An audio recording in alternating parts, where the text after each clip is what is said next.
శ్రీ మహావిష్ణువు అన్న మాటకి వ్యాఖ్యానం చేశాడు సహదేవుడు.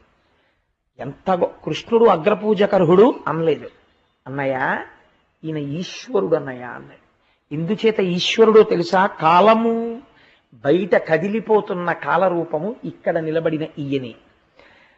దేశమున్ ఒక ప్రదేశంలా కనపడుతూ ఎక్కడికక్కడ కనపడుతున్నటువంటి ఈ సమస్త భూమండలము ఆయనే.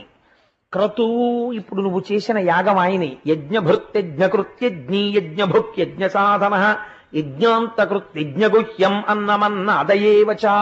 ఆ యజ్ఞం ఆయనే. కర్తయు చేసినవాడు ఆయనే. భోక్తయున్ ఆ యజ్ఞ ఫలాన్ని నువ్వు ఇచ్చిన హవిస్సులు తిన్నవాడు ఆయనే. జగజ్జాలము వచ్చి వెళ్ళిపోతున్న ఈ జగత్ ఆయనే. దైవమున్ ఇది వెళ్ళిపోవడానికి కారణమైన ఈశ్వరుడు ఆయనే. గురువు లోకమునకు ఈ మర్యాద నేర్పినవాడు ఆయనే. సాంఖ్యము తత్వములుగా భాషిల్లుతున్నవాడు ఆయనే.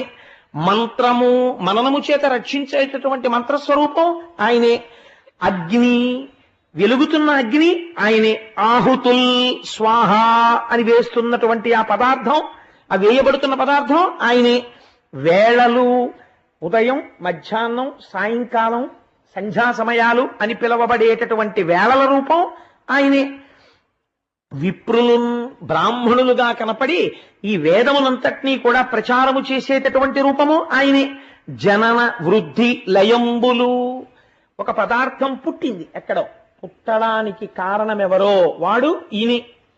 వృద్ధి ఉన్న పదార్థాలు పెరుగుతున్నాయి, ఈయనే కారణం. లయంబు ఎన్నో పదార్థాలు కాలగర్భంలో కలిసిపోతున్నాయి, కారణం ఎవరు? ఈయనే.